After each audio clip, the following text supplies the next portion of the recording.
mais ñi ñooy nit ngeen bëgg mu wax ni yéen ay nit ngeen yéen mun ngeen lii mais doo leen nit boo leen doon nit di ngeen mun li ñuy mun xool leen kii taxaw na kii dem na kii jàdd na fii jamais mu am accident xool leen organisation bi mais yéen doo leen corné Sénégal mënoo am toog benn arrêt bu mel nii benn croisement bu mel nii te amul corné amul mais duñu nit dañ leen a travailler robotiser leen seen yaram yëpp machine la comme ay mala mbee corné si oto yi sax dañuy yuuxu mbee duñu nit lépp lañ jombale seen bopp lépp lu nit war a am dañ ko jombale seen bopp lépp lu nit war a développer dañ ko jombale seen bopp parce que tàmmaluñ leen ko sàcc lañ leen tàmmal ak fen ak njuuj njaaj ak déception ak des ginnaaw moo waral quart de finale ñuy cëppi-cëppi seen morom yëpp dem quart de finale kenn cëppi-cëppiwul parce que jàpp nañ lii dara dañoo war a dem quart de finale comme tout le monde ay milliards la ñuy def ci football bi xool leen nit yaa ngi nii de ñii bu ñu la leen nit la nga mun leen gëm parce que ñi nga wanu ni yëfu nit ñii ku ma ne ñii nit la ku génn ci ñoom ne ma man nit laa man la dëgg la quelle belle organisation moo jë te duñu waxante duñ ubbi di yuuxu duñ ubbi seen vitre yi di yuuxu waaye yow damay toj waaye lu tax nga def lii waaye damay kat sa wa damay toj waaye loo def lii danaa la ay xar lañ ay mala lañ ay bëy lañ ay mbaam xuux lañ non pas honte ñu ruus ak seen gouvernant doome xaram yi seen njiitu imbécile yi seen njiitu xaj yi seen njiitu mbaam xuux yi seen njiitu kuti mbow yi Qatar amul pétrole gaz kese la am Qatar gaz duñu fay ndox fii duñu fay ndox gaz kese lañ am xool leen seen dëkk bi ni mu mel yoon ngeen am gaz zircon pétrole phosphate aluminium lu ne am ngeen ko kuy wër ku torox demal Sénégal jàpp fa nit koo jàpp yóbbul torox ku torox tot lañ def foofu moom mooy siège social des toroxeurs des torox siège social des torox kuy wër ko torox demal Sénégal koo jàpp yóbbul dëkk boo xam ne 90% amuñu compte bancaire 90% amuñu carte xam boo koo ci ne débit carte débit mu ne la 90% de la population amuñu carte débit amuñu carte bancaire fii xale yi ndaw am nañ carte bancaire. Excusez-moi, je voulais vous demander quelque chose. Est-ce que vous avez quel âge? 13 ans. Pourquoi? Tu as une carte bancaire? Non, pas encore. Pas encore? C'est une carte bus. Ah, une carte bus. Ok. Mais là, tu n'as pas de carte bancaire? Non, pas encore. Ah, d'accord. Rappelle-moi, tu as quel âge? 13 ans. 13 ans, ah, ok, merci. Je suis en train de faire du live, je suis en train de parler avec les Africains, les Sénégalais, tout ça, quoi. Moi, je suis du Sénégal. Mais c'est dommage, hein. Ça ne vit pas bien, les gens sont malheureux. Un gouvernement qui tue... Est-ce que tu sais que mon gouvernement, il tue les gens froidement, comme ça? Sans autopsie, ni enquête, rien du tout. Chez moi, hein, Sénégal, hein, il faut que tu le cherches, hein, il faut beaucoup faire attention. Si on vous dit d'aller là-bas, il faut beaucoup faire attention quand même. C'est un pays super dangereux où là-bas, le président, c'est un politicien, le procureur, c'est un politicien, le juge, le doyen des juges, c'est un politicien. En fait, tous les ministres, c'est des politiciens qui militent dans le parti politique du président, en fait. C'est tout opposant. Soit tu subis un complot ou bien des crimes, des assassinats. C'est un pays super dangereux. Si tu entends une fois, on te parle du Sénégal, dis-toi qu'il y avait un Sénégalais qui t'a dit que c'est un pays très dangereux à se méfier, hein, d'y aller. Hein. Ok, merci, à bientôt. Ciao. Voilà. Écoute, doomi xaraamata njaay bu bon a ngi noonu rey ay nit dooma xaj jàpp ay nit dóor leen ba ñu dee daggate leen suul leen sànni yi digg géej tëkk ba toog ci télé ak rajo yi naan non est-ce que rey ko non c'est-à-dire ça semble que dañ koo rey non en fait boo gisee nii parce que kii nii jege woon na DJ jege woon na Ablaye Diop te Ablaye Diop jege woon na Fane Ndiaye bu mu ko jegee moo tax ma mën a jàpp ni rey nañ ko parce que dëkk bi mooy dëkk doomi xaram ay doomi criminels yi nekk ci dëkk ba jàpp ay nit di leen yóbbu dóor leen ba ñu sedd daggate leen këppati leen jël yaramu dije bi suul lane li ñuy tëmbal ko digg géej jël keneen ki daggate ko ba mu def ay morceau ñu jox ko seen famille ñu ñëw di identifier xameewuñ sax seen i doom waa dëkk baa ngay plateau ba léegi toog ca plateau ya ñoom seen révolution bi yëpp plateau la jot dëkk boo xam ne waaye duñ nee nañ duñu xeex duñu xuloo duñu jóg duñu taxaw nekk ci plateau yi rek ak débat oui non ñoom seen jooy yëpp ci plateau yi lañ koy jooyee il paraît qu'on l'a tué il paraît qu'on l'a blessé il paraît que même ces deux chambres dem nañ il paraît que même bakkan bi sax dañ koo mujjee këppati ana dijee de gisatuñ ko il paraît que kenn waxu dijee yaram nday dëkk bi ku doom ak xaraama dañ jaay dëgg ay assassins yi fa nekk tueurs yoo xam ne ay imbéciles de la pire espèce yoo xam ne ah bullshit xoolal ñi seen bis ni ñuy taxawee xoolal respect xoolal seen bis yi lépp carte la fii lépp carte xoolal bis bien organisé waaye yéen lu doo leen laajte lan moo tax ñii duñ corné ñii dañoo xam développement ba nga xam même buy taw dañuy génn xool tout le monde est là quand ça pleut chez moi quand ça pleut les gens ne sortent pas c'est des sucres c'est des cannes à sucre chez moi quand ça pleut hein ils sortent même pas ils pensent que c'est des sucres ici les gens sortent même quand ça pleut s'en fout les gens sont là dans les rues ils vaquent à leurs occupations jàpp ay nit rey sa ndey këppati leen daggate leen sànni leen digg géej ñii ñu suul leen tefes ngeen nekk ci télé rajo yi di ratatati ñii naan dañoo dagg tànk kii naan dañoo dagg bopp bi ñii naan non ñii naan autopsie ñii naan duñ ko autopsie ñi shit kal dëkku doome xaram kal dëkk mbaam xuux xat kuti mbow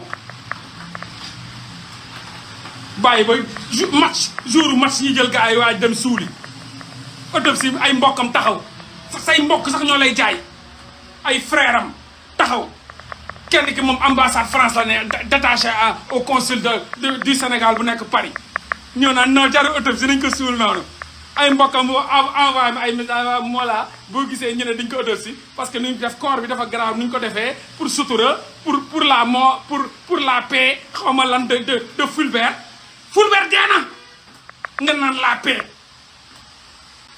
wër leen seen paix Fulbert dee na Fulbert fu mu ne ni wuyu dina yàlla boo leen ko teewoon 50 ans di ko autopsie yàlla moom bougéwul mi ngi toog fu mu toog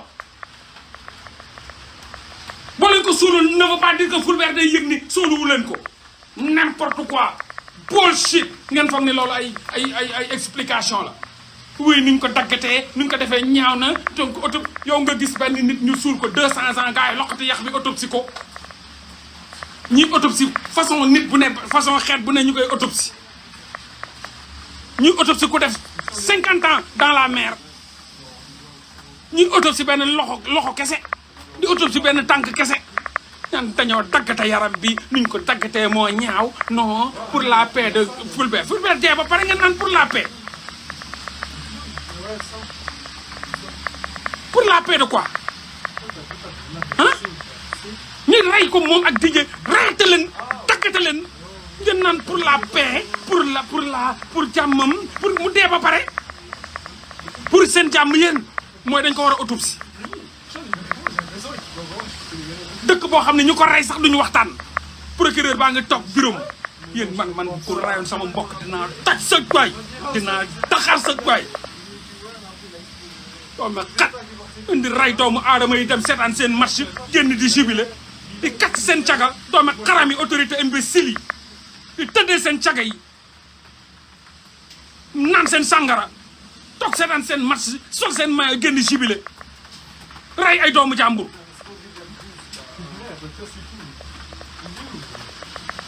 ngeen négocier ak ay magu Fulbert teg seen i dil ñu ne ngeen paraxee doomu jàmbur bi suul ko nu mu gën a gaawee sans autopsie xanaa le gouvernement bu doon ñu baax la ñoom ñoo war a demander autopsie. Bonjour, excusez-moi. Vous habitez où? Vous êtes d'où? Vous êtes d'ici? Oui. Ok, vous êtes d'ici? Okay, moi je viens du Sénégal. Mon gouvernement a tué 2 renseignements généraux, 2. Il les a assassinés. 2 renseignements généraux. Donc il les a découpés en morceaux et les a jetés dans la mer. Donc on a retrouvé quelques parties de ces gens-là, de ces 2 éléments. L'un était militaire, l'autre était gendarme. Bon, ils les ont soupçonnés de donner des renseignements aux autres. Donc ils les ont découpés, ils les ont jetés dans la mer. On a retrouvé quelques morceaux.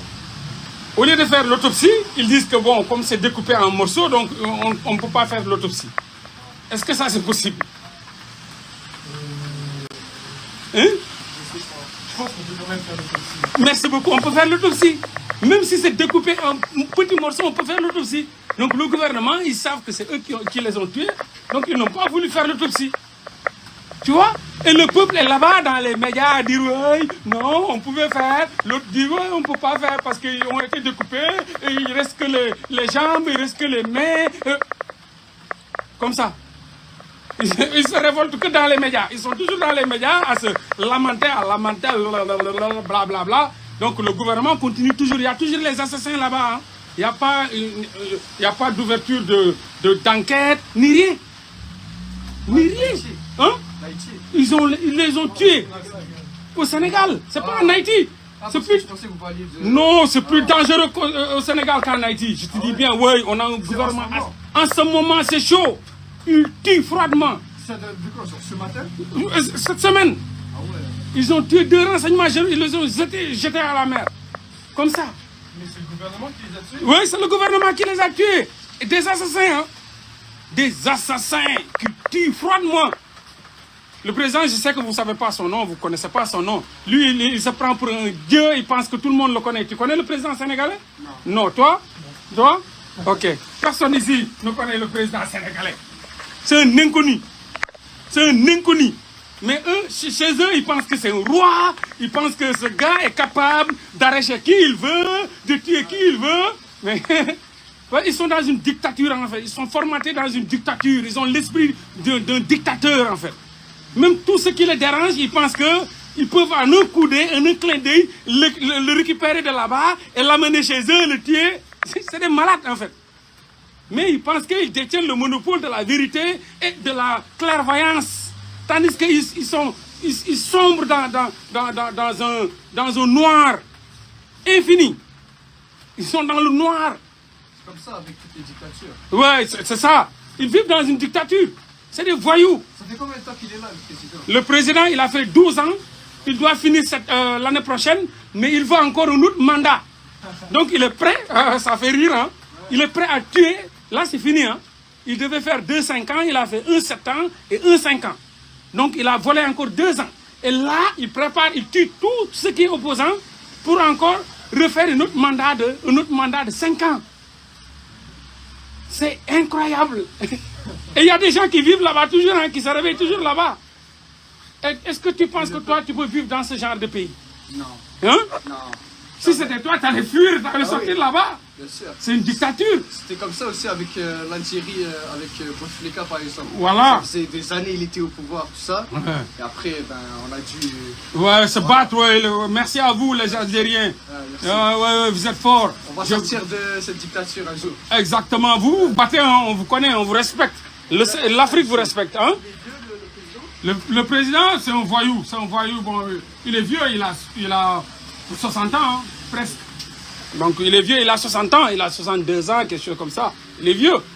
62 ans, 63 ans, c'est un vieux. Ah ouais. Il est là depuis. Il n'avait rien. Là, c'est l'un des plus friqués de l'Afrique. Il a tout volé avec sa famille, hein, sa bande. Sa famille, sa femme, ses frères. Ouais, voilà, ils ont volé le pétrole, le gaz, tout, les ressources naturelles, tout. Et ils n'aiment pas les opposants. Ils complotent, ils tuent, ils agressent. Ils vivent de l'enfer. Hein? Ils abrutissent le peuple. Ouais, ils abrutissent le peuple. Mais nous, on est parti en 8e de finale. Tu vois, tout le peuple, ils sont... Ouais, c'est ça. Justement, la CAN, tout ça, ça a permis genre, de faire oublier voilà. les problèmes du pays. Merci. C'est ça. Même les gens qu'ils ont tués hier, en fait, il y avait le match du Sénégal. Ils en ont profité pour les enterrer. Ah ouais? Oui, vite fait. Sans autopsie ni rien, ni ouvert une enquête. Tout, hein. Ils en ont profité le jour du match.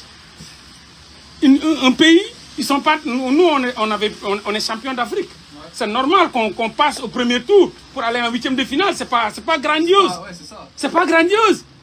Hein? Une équipe qui a pris le champion d'Afrique, qui part juste en huitième de finale. Et tout le peuple est dehors. Comme s'ils ont pris la coupe.